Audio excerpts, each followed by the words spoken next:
How's it going, everybody, and welcome to the Ready Game Fire podcast, episode 33. I am Chris Fox. I'm here with Steve Edwards, Mike Power, Sonny Mody, and others. We are, once again, not so much, live from the Eurogamer Expo 2012. We're going to be bringing you our impressions of the show, and that's pretty much it. So I hope you enjoy it. Mike, you're playing XCOM Enemy Unknown. Thoughts?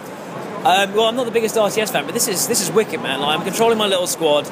I've got a mix of like little humans, and I've got dudes who look like Elvis from Perfect Dark, and a UFO has just invaded my map. I'm playing some of the guys who's very cool, and he's I think he's going to win. But what I really like is that it's an RTS, but each of your men, I already care about each of them. So they've got names, they've got personalities, they're taking cover, they're diving over things, and every time you end your turn, there's a little cinematic of what's just happened. It's oh man, this is slick, and I'm about to go try and kill this guy because I've just seen him. Steve, thoughts on XCOM? I don't really know what I'm doing, but it's fun. I like shooting Sonny with my guy. Look at this, go! Critical. How can you not enjoy that? It's alright. It looks really nice. But Bam, take that, Sonny, critical right in your face. I know, after I blew up his UFO as well. What? So yeah, how many Sonnies out of 5 are you giving this game so far? 2? 2 Sonnies out of 5? Yeah. 2 Sonnies out of 5 for XCOM Enemy Unknown. Harsh. It's not a game that you can just sit down and play and review after 5 minutes. Yes, it is. Alright. That's what we're doing. 2. Standout games thus far, without a doubt, have been God of War Ascension, Metal Gear Rising, and Aliens Colonial Marines. We've also had hands-on with the Wii U, and the gamepad is one hell of a comfortable piece of kit to hold. It's light, and it's a lot of fun. Sorry, I'm just walking past zombies eating other people. I'm gonna actually move in the other direction now because I'm genuinely terrified of zombies. Steve, what were you just saying that you like about God of War? well, you can now latch on to certain enemies and have them stuck there whilst you fight other ones. So it's a good way to... I think Mark Dallamore called it crowd management or some shit like that. Right? So it's improved the 360 combat. Indeed. It plays better than any of the other God of Wars, definitely. Steve, I'm stuck. And once again, it looks really good. Mike's stuck. You've got to stand on that little green thing. I've done that. I can't believe I've got to tell him how to do shit in the demo. Well, he's not on a walkthrough website at the moment, so of course you've got to tell him how to play it. Hey, man, things get tough, man. God of War is a difficult game. It's really tricky. I just built some stuff and I'm climbing up it. I feel like I'm playing Little Big Planet, but I'm God of War. I don't know what's going on. And Kratos just used some sort of gravity hand to rearrange all these stones and these bits of wood to kind of build this platform. It was really, really cool. So we're just talking about Metal Gear Rising and how some people have got a problem with it being different from the other Metal Gear games. Something I don't have a problem with. It's set in the same universe, but it's completely different. That's fine by me, Steve.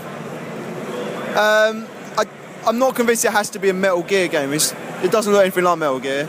I know you say it doesn't matter, but every single Metal Gear has been all stealth, and this one is completely different.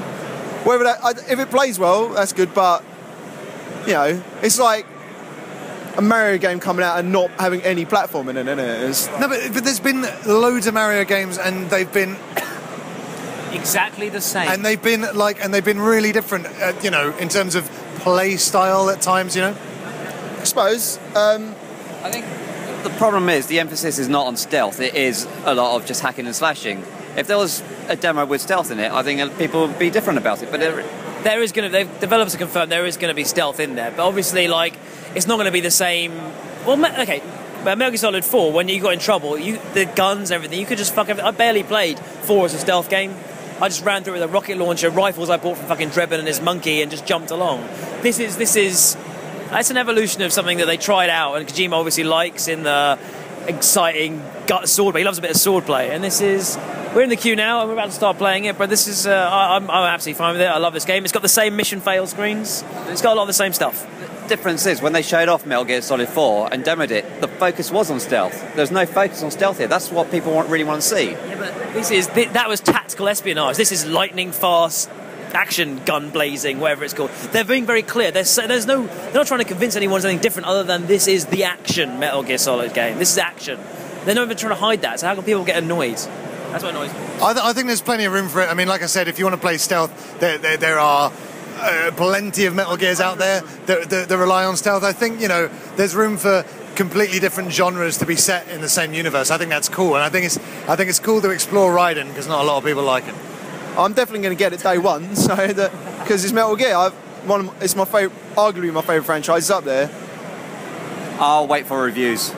And you know, if you like Vanquish, just add that to Metal Gear and you got Rising, right? Yeah, kind of. Yeah, Vanquish and Bayonetta are coming from Platinum Games now, so they got a real niche on fucking genius combat. I don't like how they've added in one of my least favourite tropes in these kind of button hack and slash games is closing off an area with a random invisible wall and you have to defeat like a certain number of bad guys to leave.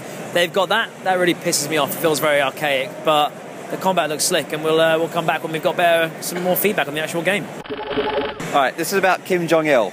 The late Kim was an avid consumer of Western things, including CNN, MTV, video games. Mario Kart was reportedly a favourite, and movies such as Gone with the Wind. Gone with the Wind. I was hoping you'd say that. And that was a reading from The Impossible State by Victor Cha. So Steve, Tomb Raider demo. Yeah, I'm not impressed. You're mad. It's boring. You don't do anything in it. You just wander around a bit. You hunt some deer and then you cook the deer, and that's the demo. So it's clearly taking place at the start of the game, whereas they could have given us one of the many exciting Uncharted-esque set pieces. Sunny. Yeah, I saw a demo, I'm sure, from E3 where she was like, had like a parachute and flying out of a bloody God knows what. Why can't we play that bit? And Mike can't even hit a deer from like 5 feet away. Mike got told how to play Sly Cooper by a 9-year-old a minute ago. I didn't get the audio of that, unfortunately, but it was confirmed by Mike. Oh, yeah, the little kid, Derek, yeah, he helped me out quite a lot, actually. I kept jumping in the water, and he was like, don't jump in the water. So I stopped jumping in the water. It was really good. He was a good kid. We were just saying that Lara is also, you know, showing compassion over a deer that she's killed. Not even a person, a deer. Whereas Nathan Drake, you know, her male counterpart, he really doesn't give a shit about how many people he kills. But is this sexist? Both men being represented as stupid, blunt morons, and women being presented as oversensitive, whiny. She is screaming quite a lot. It's getting quite annoying, actually. Sounds like to me. What's that? Sounds like filler. They're like, we got like half a game. Let's have her mull over every single thing she kills in the game, and you've got a 20-hour game. It's true. Like you're saying, this is great and all, but if you played much at other end, people start whinging about the fact that Sama shows, you know, remorse and emotion. I was clicking through the cutscenes during this game. So how bored I was. People don't like Other M because it's gash. No, Other M is probably the best Metroid game that they've ever released, I think. No, it's not. What Sonny is doing, Sonny, what Mike is doing is being silly. He hasn't played any of the Primes, for example, but you have played Super, right? No, I haven't, no. He hasn't played Super either. So it is the best and worst Metroid game he's ever played. Do you know what you're doing? Yeah, Exactly right. See, I know how to play computer games. I don't think you do though. I think you got taught or You think I'm mad? you got taught by a I'm not 9-year-old. convinced. He was right. I should have stopped. The kid was right. I should have stopped jumping in the water. He wasn't wrong. 4 minutes into the God of War demo, I had to tell you what to do. Yeah, well, I get frustrated very easily, as we know. Right, let's have feedback on Pabra, known to the layman as PlayStation All-Stars Battle Royale. Sonny, we'll start with you. You're a big Smash Brothers fan, right? Yeah. The thing is, it's not a game you can really just pick up and play in 5 minutes. I was trying to play it like Smash Brothers, and it doesn't play like it at all. You know, natural instinct is to knock your opponent off the stage. You just don't do that. Yeah, the controls were a bit weird, and it just didn't flow like Smash Brothers flows. So. Yeah. It is like there's clearly so much technical things you can do, and in a demo where you don't get to see the controls, you know, yeah, it is tough to you know, be good at any sort of quick kind of time. But did you enjoy it? No. I like it when I win, and I did win one of them as Colonel Raddick. And now going over to the other side of the fence, it's Mike Power. Mike Power, what do you think of Pabra? Yeah, I mean, Sonny has some points that are right, and some that are just, you know, born of a complete. You couldn't even think of a word. I went through some very offensive words in my head, so I left it. No, you just come up with noise. As I've discussed before, Pabra's it doesn't handle as well as Smash Bros. That was made by a team of just absolute, well, fucking genius. I mean, that game is class.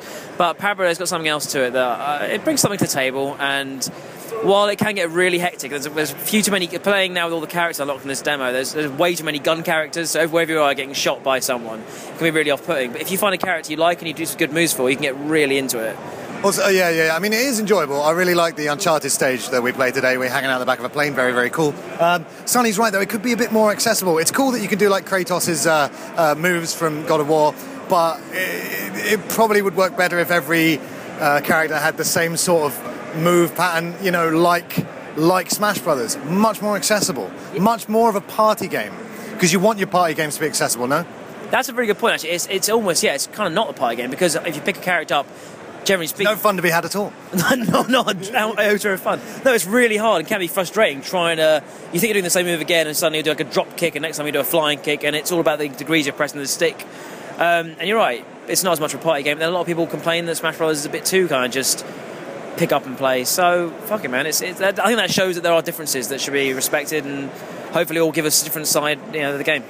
To be fair to Pabra, we've only played it for about 5-10 minutes, so like Smash Brothers is pick up and play, but there's so many little details that make the game, and we haven't found those details just yet. So who knows? Plus, in my head, all the Nintendo characters live in one little world, whereas this is just different random characters that just makes no sense putting them together. It's true. Steve, your 5-word review on PlayStation All-Stars Battle Royale, please. Yeah, it's not too bad. The best game of the show thus far for us has been Virtua Tennis 2. Steve? Wasn't that on that, what's it called, the old Dreamcast? The Sega Dreamcast? Mike, you can't, talk about Sega stuff, are you? The what? Thoughts on the Dreamcast? Thoughts on Virtua Tennis? Future of Sega? Thank you very much. So we're in the Pabra beta right now, but we just got to play as characters such as Big Daddy, Nathan Drake. I mean, there's got to be some few PlayStation characters missing there, hasn't there? Nathan Drake sucks. What about the unfinished Swan paint blob? Back to Pabra just quickly. Yeah, there was, I don't know if they're done. I don't want to see any more current PlayStation characters than they've done. I'd like to see some kind of nods to the Ico Shadow of the Colossus and the That Game Company game, so Flower Journey level maybe. No, I don't want to fly as Journey character. We made a bet the other day, didn't we? I bet you £5 that neither Crash or Spyro would get confirmed for the game. Yeah, big one. But I think that's what they're missing. They need a Final Fantasy VII character, they need Lara Croft in there, and they need Crash. And when they do, then that game's set, I think. Well, I think PlayStation Network should be a character, and obviously Level 3 would be, month-long Blackout. That's actually quite funny, wasn't it, mate? Cheers, thanks. It's rare. It's rare. It was rare, is it? But at least, at least I'm not gay! It's free, isn't it? 360. Oh, no, Blood Money was, but it was like a re-release. We were just getting confused between what Hitman was what. So, Mike, what's with these stupid, similar words that are put after game titles these days? Hitman Absolution, God of War Absolution, Tomb Raider Absolution, you know what I mean? Actually, Tomb Raider is just called Tomb Raider, which is... Sorry, Tomb Raider Ascension, God of War, Blood Money. It's quite nice. I don't know, I feel like we're getting to the point now where they're kind of staying their ground, aren't they, with God of War and Gears of War. Those names are similar too. What's the new Gears called? Gears of War Judgment. So they don't want to be going ahead with the full-on God of War 4, Gears of War 4, Hitman 6. I don't know. Yeah. So they're kind of putting in these, the wonderfully kind of abstract and thought-provoking names. But you're right, they all blend into one right now. I'm totally lost now. But Absolution, Judgments, Reckonings, Risings, Revengings. Doesn't it make you feel like it's not part of the main series though? Whenever they do this, because that's always been my problem with it. Like when it's not a number, like GTA has always been a bit like that. Well, yeah, there's that, and the fact that they're just marketing buzzwords. I mean. Is anything absolved in this new Hitman? We don't know. You mentioned GTA, but they're always like, it was GTA, Liberty City, and Vice City. That's really that's integral to the game. It's relevant. Yeah. It's completely relevant here. Yeah, they just look for what the most kind of emotive word they can think of is, and then probably try and base something in the game about like a one-line thing, and that's when we got absolved. Well, I guess the one to compare it with is like Assassin's Creed with Revelations Brotherhood. Oh, exactly. Like that's where it's not part of the main series, and so that just makes me think God of War Ascension. Is it a spin-off or some shit? I know it's not, but when I first heard about it, I didn't know what it was supposed to be. Well, I mean, I hope you've enjoyed our coverage of Eurogamer Ascension so far. We'll be back with more right after this.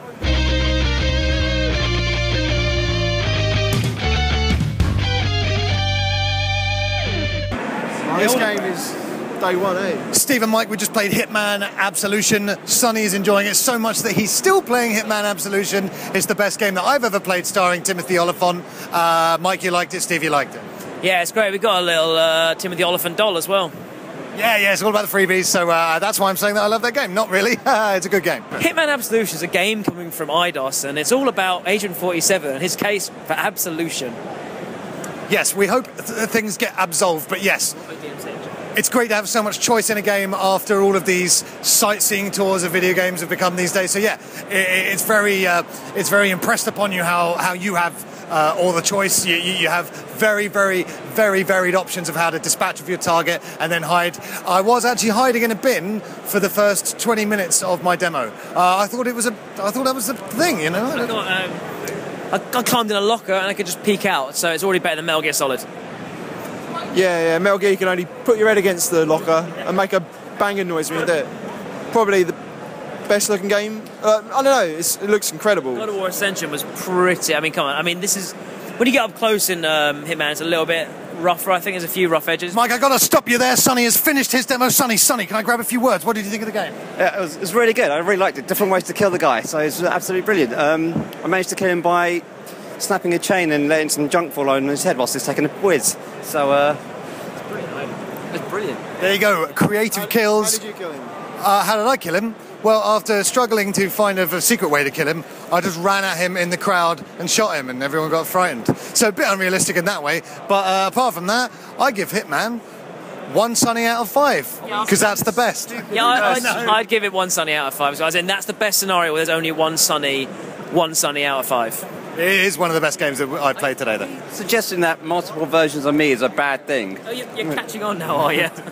So yeah, best games I've played today so far: Hitman Absolution and Virtua Tennis 2 on the Dreamcast. Ready, game, fire! So Assassin's Creed 3 Liberation on the PlayStation Vita, Sony's incredible yet underselling piece of kit. Mike, what did you think of the game? I was surprised. I think this day for me has been all about, like, more so than any year so far has been, am I going to buy this game? There's been a real... I think this time last year, I knew I was buying Batman, I knew I was buying Skyrim, I knew I was buying Uncharted. I think I knew I was buying all the games coming out. This year's been a real one of like, do I buy that game? And yeah, Liberation, luckily, on the Vita, is really nice. Like, I'm worried about overkill of playing Assassin's Creed 3 and Liberation at the same time, as they don't really... they've said there's a mission in Liberation where you'll play as Connor, the assassin from Assassin's Creed 3, if you've got both of them, so that's quite cool. That is cool. But it's still quite a lot of Assassin's Creed. But I tell you what, it's really nice. The demo I played, you're playing in a bayou, you know, it's a jungle, for people who don't know... it's like a Louisiana swamp kind of thing. That's exactly what it is, mate. And a jungle? No, it was a swamp. Not a jungle. It's a swamp. And it was wicked. Like, I think it controls really nicely on the Vita. It looks flawless. It was really quite a buggy demo, to be fair, but, you know, demo. Right. But the biggest problem with the Vita, obviously, is install base, because not enough people are buying it, because it's for a very niche, dwindling kind of market, i.e. the hardcore gamer who's willing to spend money on a dedicated handheld. I love the Vita. It's just not doing very well. But do you think the Assassin's Creed Liberation bundle will shift any more units? Definitely. I mean, only because this is like the only thing that will. Like, they're doing bundles with it in. They're packaging, or you can pre-order on PSN. You can pre-order Assassin's Creed 3 and Liberation together for a cheaper price. This is the biggest push it's had, so it will sell more units. Will it be enough units?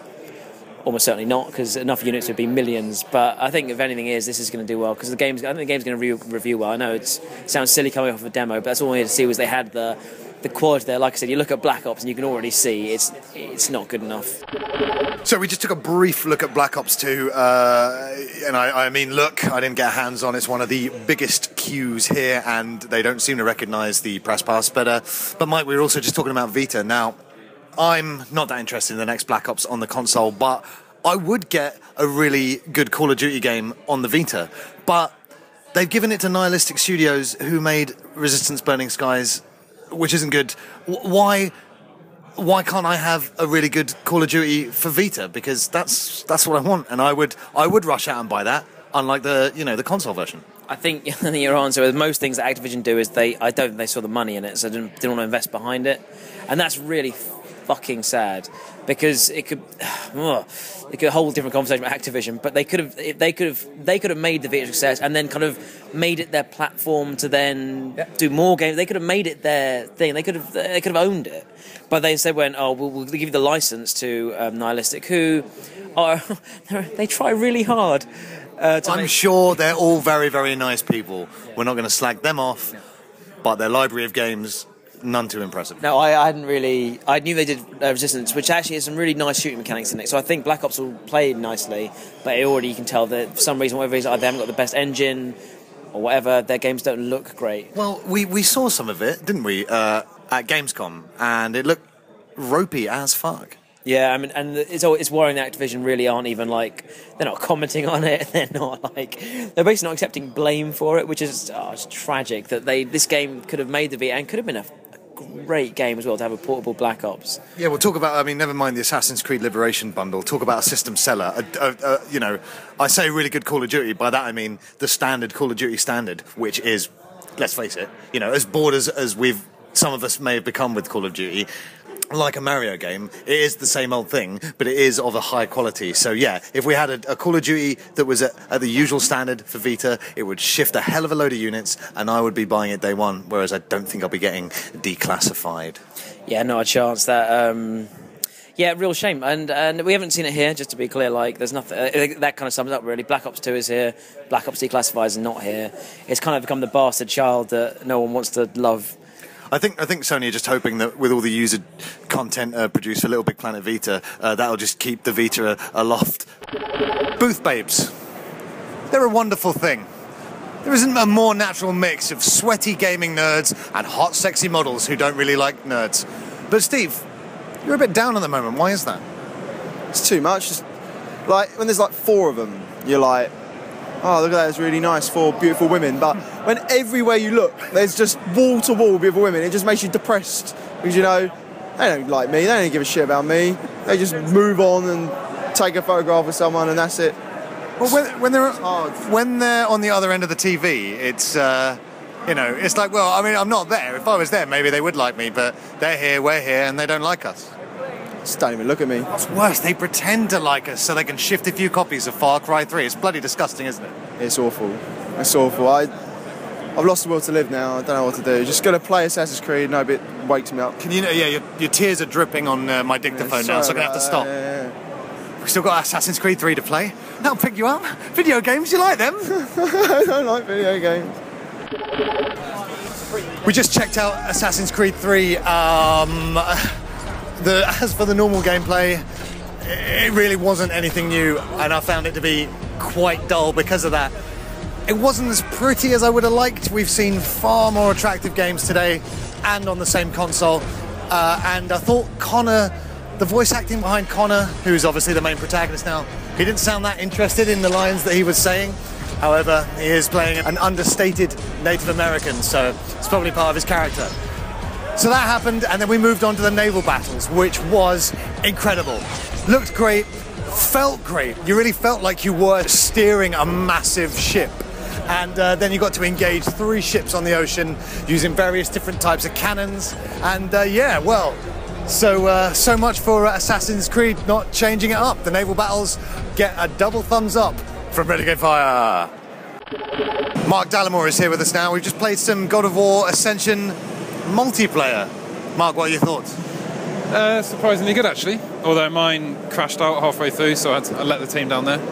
You guys lost by 10 points. No, it was really good. I had no idea what it was. I never even knew it existed before coming in. So. It reminded me a bit of like Power Stone 2, big wide open area, frantic kind of brawling.